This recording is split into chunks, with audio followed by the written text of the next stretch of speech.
రెండో సర్క్యూట్లో హైదరాబాద్ ఉన్నప్పటికీ రాష్ట్ర ప్రభుత్వం ఇందులోని ఇతర ప్రాంతాల పర్యాటక అభివృద్ధిపైనే దృష్టి సారించింది. ఈ ప్రాంతాల్లో ఏ మేరకు కేటాయింపులు జరపాలో ప్రతిపాదనలు పంపింది. హైదరాబాద్ తర్వాత చారిత్రకంగా విశిష్ట స్థానం కలిగిన వరంగల్ జిల్లాకు ఇందులో ప్రాముఖ్యత దక్కింది. నల్గొండ, ఆదిలాబాద్, కరీంనగర్ జిల్లాలోని పర్యాటక ప్రాంతాలను సందర్శిస్తున్న వారి సంఖ్య పెరుగుతుంది. వీరికి అవసరమైన మౌలిక సదుపాయాలపై దృష్టి సారించిన రాష్ట్ర ప్రభుత్వం ఇందుకు తగినట్టుగా ప్రతిపాదనలు పంపింది. 12వ పంచవర్ష ప్రణాళికలో వీటికి ఆమోదం లభిస్తే 1000 స్తంభాల గుడి, మేడారం జాతర, బాసర తదితర ప్రాంతాలు అభివృద్ధి చెందే అవకాశం ఉంది. ఇందువల్ల 2 లక్షల మందికి పైగా ఉపాధి లభిస్తుందని రాష్ట్ర ప్రభుత్వం అంచనా వేసింది. చారిత్రక కట్టడాలు, పురాతన గడిలు, నిజాం రాజకోటలు తెలంగాణ ప్రత్యేకం. కాకతీయుల రాజుల నుంచి నైజాం నవాబుల వరకు ఈ ప్రాంతాన్ని పర్యాటకంగా అభివృద్ధి చేశారు. తరతరాలకు చెదిరిపోని సాంస్కృతిక వారధిని నిర్మించారు. హైదరాబాద్ అంటే చార్మినార్, వరంగల్ అంటే 1000 స్తంభాల గుడి గుర్తుకు వచ్చేటట్లు తెలంగాణలోని ప్రతి ప్రాంతంలోనూ తమ గుర్తులను నెలకొల్పారు. అయితే దశాబ్దాలుగా వీటిని పాలకులు పట్టించుకోకపోవడంతో చాలా అందాలు వాటి సహజత్వాన్ని కోల్పోతున్నాయి. ఏళ్ల నాటి సాంస్కృతిక వారసత్వాన్ని భవిష్యత్ తరాలకు అందించాలన్న ఆలోచన వచ్చినప్పటికీ ఇందుకు నిధులు కేటాయించేందుకు విధాన నిర్ణేతలు ముందుకు రావడం లేదు. వీటితో పాటు మౌలిక సదుపాయాలు అభివృద్ధి చెందకపోవడంతో ఆశించిన స్థాయిలో పర్యాటకుల సంఖ్య పెరగడం లేదు. భువనగిరి కోట వైభవం, వరంగల్ కిల్లాతో పాటు యాదగిరిగుట్ట, కొలనుపాక, 1000 స్తంభాల గుడి, భద్రకాళి ఆలయం, రామప్ప దేవాలయం, మేడారం జాతర, వేములవాడ రాజన్న, ధర్మపురి, కాళేశ్వరం, బాసర తెలంగాణ ప్రాంతాల్లోని ప్రముఖ పుణ్యక్షేత్రాలు ఓవైపు. చారిత్రక కట్టడాలతో పాటు ప్రముఖ పుణ్యక్షేత్రాలు, కళాకృతులకు నెలవైన ఈ ప్రాంతాలకు పర్యాటకుల తాకిడి అధికమే. అయితే తెలంగాణలోని పర్యాటక ప్రదేశాల్లో మౌలిక సదుపాయాలు అధ్వాన స్థాయికి చేరాయి. వీటిలో చాలా ప్రదేశాలకు రవాణా సౌకర్యం లేకపోవడమే కాక కనీసం కాలిబాట కూడా సరిగా లేదు. ఇక మౌలిక సదుపాయాలు, తాగునీరు, చిన్నారులకు ఆట స్థలం మాట లేదు.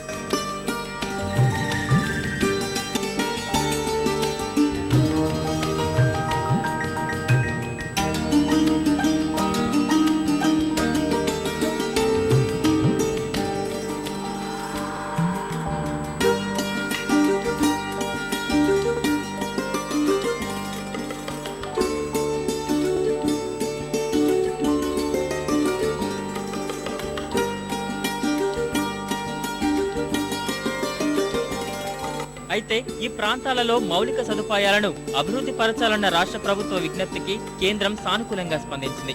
తెలంగాణ ప్రాంతంలోని పర్యాటక ప్రాంతాలను అభివృద్ధి పరిచేందుకు రెండో సర్క్యూట్లో ప్రాధాన్యమిచ్చింది. ఇందులో భాగంగా ఇప్పటికే 261 కోట్ల 50 లక్షల రూపాయలను తన ప్రతిపాదనల్లో ప్రణాళికా సంఘం సిద్ధం చేసింది. ఈ నిధులతో హైదరాబాద్, నల్గొండ, వరంగల్, కరీంనగర్, ఆదిలాబాద్ జిల్లాల్లోని పర్యాటక ప్రాంతాలను అభివృద్ధి చేయనున్నారు.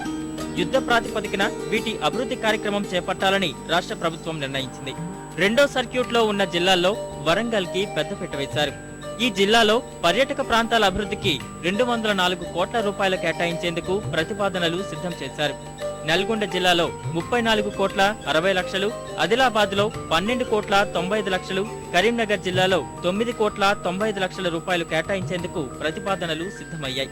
పర్యాటక ప్రాంతాల అభివృద్ధిలో భాగంగా వరంగల్ జిల్లాలో సైన్స్ సిటీ ఏర్పాటు చేయాలని నిర్ణయించారు. ఇందుకు ప్రభుత్వ ప్రైవేటు భాగస్వామ్య విధానంలో 25 కోట్లు కేటాయించాలన్న ప్రతిపాదనలను కేంద్ర ప్రణాళిక సంఘం ఆమోదించింది. వడ్డేపల్లి ట్యాంక్ వద్ద వినోద పార్కు ఏర్పాటు చేసేందుకు ప్రణాళికలు సిద్ధం చేశారు. 20 కోట్ల రూపాయలతో ఈ ప్రాజెక్టును నిర్మించనున్నారు. పద్మాక్షి దేవాలయం నుంచి భద్రకాళి ఆలయం వరకు రోప్వే ఏర్పాటుకు 20 కోట్ల ప్రతిపాదనలను ప్రణాళిక సంఘం అంగీకరించింది.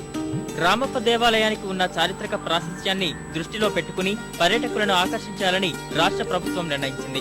ఇందులో భాగంగా ఇక్కడ లైట్ అండ్ సౌండ్ షో ఏర్పాటు చేసేందుకు 3 కోట్లు కేటాయించనున్నారు.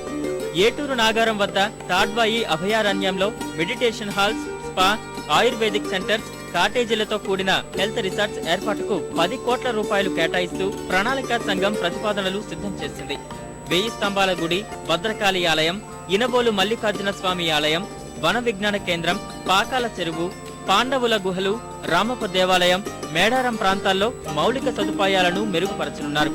ఈ పర్యాటక ప్రాంతాలలో తాగునీరు, చిన్నారులకు ఆట స్థలం, పార్కింగ్ సదుపాయాలతో పాటు విశ్రాంతి గదులను నిర్మించేందుకు 204 కోట్ల రూపాయలు కేటాయిస్తూ ప్రతిపాదనలు చేశారు.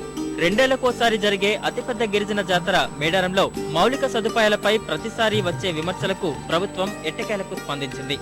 మేడారం జాతరలో భక్తుల సౌకర్యార్థం వంటశాలలు సహా వసతి సౌకర్యం కోసం 10 కోట్ల నిధుల కేటాయింపు జరపనున్నారు.